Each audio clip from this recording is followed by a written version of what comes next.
एक छोटे से गांव की कहानी, जहां सूरज की पहली किरण के साथ ही खेतों में हल चलने की आवाज और चिड़ियों की चहचहाहट एक साथ शुरू हो जाती थी। गांव का नाम था सूरजपुर, पंजाब के सूखे इलाके में बसा हुआ एक साधारण सा गांव, जहां ज्यादातर लोग खेती पर निर्भर थे। यहाँ की गलियां मिट्टी की थी, घर कच्चे पूरे पक्के और लोग दिल के साफ। गांव के ठीक बीच में एक बहुत पुराना पीपल का पेड़ था, जिसकी जड़ें इतनी फैली हुई थी कि आसपास की जमीन कभी सूखती नहीं थी। शाम ढलते ही बुजुर्ग उसी पेड़ के नीचे डेरा डाल लेते, हुक्का गुड़गुड़ाते हुए पुरानी यादें ताज़ा करते और बच्चों को नैतिक कहानियाँ सुनाते। इसी गांव में रहती थी राधा। उम्र अभी 18 की हुई थी। चेहरा साधारण, लेकिन आंखें ऐसी कि उनमें पूरा आकाश समा जाता था। राधा के पिता रामलाल दिन रात खेतों में मेहनत करते। माँ गंगा देवी घर संभालती और छोटे मोटे काम करके घर चलाने में मदद करती। राधा का एक छोटा भाई था छोटू, जो अभी छठी में पढ़ता था और स्कूल से ज्यादा क्रिकेट के मैदान में मिलता था। लेकिन राधा उसे रोज सुबह उठाकर स्कूल भेजती और कहती, पढ़ लिख ले छोटू, ताकि कल को हमें किसी के आगे हाथ न फैलाना पड़े। राधा को बचपन से किताबों से बहुत लगाव था। गांव में सरकारी स्कूल के पास एक छोटा सा पुस्तकालय था, जिसे एक रिटायर्ड मास्टर साहब ने अपनी जमा पूंजी से शुरू किया था। राधा हर शनिवार को वहां जाती, 2-3 किताबें बदल कर लाती और रात को मिट्टी के तेल के दिए की रोशनी में पढ़ती रहती। माँ कई बार डांटती, अरे लड़की, आंखें खराब हो जाएंगी। रात को सोया कर राधा मुस्कुराकर जवाब देती, माँ, ये किताबें मेरे लिए खिड़कियाँ हैं। इनसे मुझे वो दुनिया दिखती है जो हमारे गांव की चारदीवारी से बाहर है। एक दिन गांव में खबर फैली कि शहर से एक एनजीओ की टीम आई है। वे लड़कियों की उच्च शिक्षा के लिए स्कॉलरशिप दे रहे थे। जो लड़की इस साल मैट्रिक में जिले में टॉप करेगी, उसे दिल्ली के अच्छे कॉलेज में मुफ्त पढ़ाई, हॉस्टल और किताबों का पूरा खर्चा मिलेगा। यह सुनते ही राधा के मन में एक तूफान सा उठा। उसने ठान लिया कि इस बार वह पीछे नहीं हटेगी। उसके लिए दिनचर्या बदल गई। सुबह 4 बजे उठना, खेत में माँ बाप की मदद करना, घर के सारे काम निपटाना और फिर किताबों में डूब जाना। छोटू भी देख देख कर प्रभावित हुआ। वह कह, मैं भी अच्छे नंबर लाऊंगा, तू टॉप कर, मैं तेरा सेलिब्रेशन करूंगा। राधा हंसकर उसके गाल पर चुटकी काटती और कहती, बस मेहनत कर, बाकी भगवान देख लेगा। लेकिन परीक्षा से ठीक 2.5 महीने पहले मुसीबत आ गई। रामलाल को तेज बुखार चढ़ आया। गांव के वैद्य ने देखा तो कहा, डेंगू के लक्षण हैं। बहुत कमजोर हो गए हैं। दवादारों के लिए पैसे चाहिए थे। रामलाल की तबीयत ऐसी हो गई कि खेत पर जाना बंद हो गया। घर में चूल्हा ठप, अनाज का जमात जाना घटने लगा।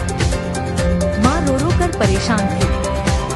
राधा ने फैसला किया कि वह पढ़ाई के साथ कुछ कमाई भी करेगी। गांव के सरपंच की पत्नी ने उसे उनके 3 बच्चों को ट्यूशन पढ़ाने के लिए बुलाया। राधा रोज शाम 4 से 7 बजे तक वहां जाती। मिलने वाले 250 रुपए महीने से दवा आती, राशन आता और घर चलता। लेकिन इस बीच उसकी पढ़ाई पर असर पड़ने लगा। रात को थकान से किताब खुली रह जाती और आंखें बंद हो जाती। एक रात जब सब सो गए, राधा चुपके से बाहर निकली। पीपल के पेड़ के नीचे बैठ गई। आकाश में चांद पूरा था, तारे टिमटिमा रहे थे। उसने धीरे से कहा, हे रब, मैं सिर्फ इतना चाहती हूँ कि मेरे माता पिता को अच्छे दिन देखने को मिले। अगर मेरी पढ़ाई से कुछ बदल सकता है तो मुझे हिम्मत दे। आंसू बह रहे थे।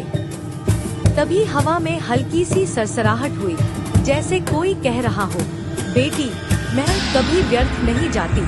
अगले दिन राधा ने नया प्लान बनाया। सुबह 3 बजे उठकर 2 घंटे पढ़ाई, फिर घर के काम, दिन में ट्यूशन और रात को फिर किताबें। छोटू भी मदद में जुट गया। वह पानी भर लाता, बर्तन मांजता, माँ को छोटे मोटे कामों में हाथ बंटाता। धीरे धीरे रामलाल की तबीयत में सुधार हुआ। परीक्षा का दिन आया। राधा ने मन में संकल्प लिया, चाहे जो हो जाए वह अपना 100% देगी। परीक्षा केंद्र शहर में था। पहली बार वह अकेले बस से जा रही थी। रास्ते में डर भी लग रहा था, उत्साह भी। पेपर अच्छे हुए। घर लौटकर वह थककर चूर थी, लेकिन मन प्रसन्न था। 3 महीने बाद रिजल्ट आया। राधा ने जिले में पहला स्थान हासिल किया था। पूरे गांव में हर्ष की लहर दौड़ गई।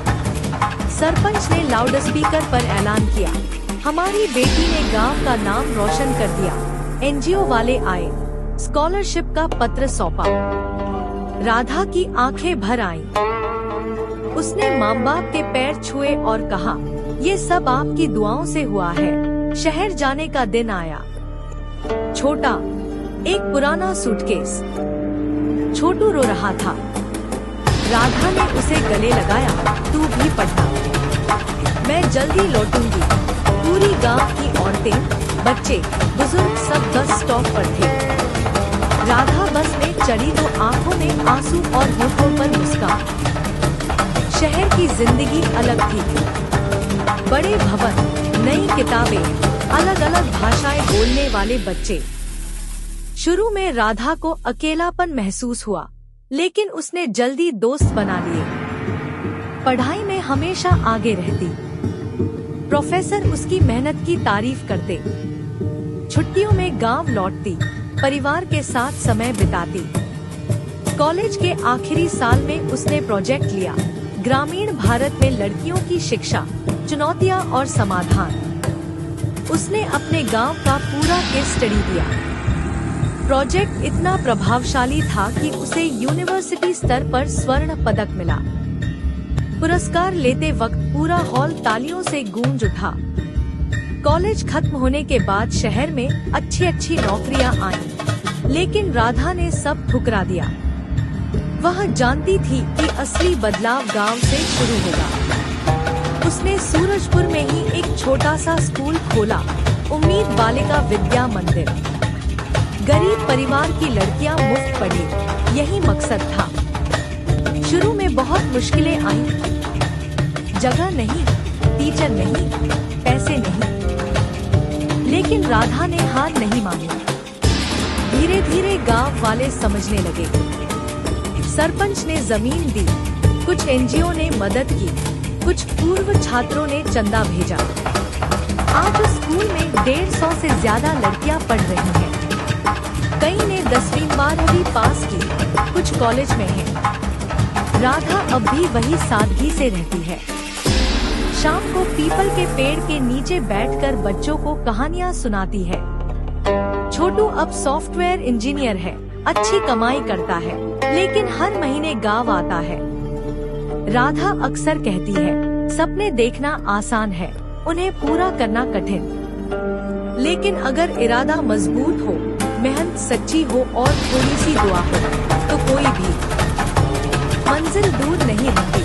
और इस तरह सूरजपुर के उस छोटे से गांव में एक नई रोशनी फैल गई, शिक्षा की रोशनी, हिम्मत की रोशनी और सबसे बड़ी बात, बेटियों के हौसले की रोशनी, जो अब कभी बुझने वाली नहीं।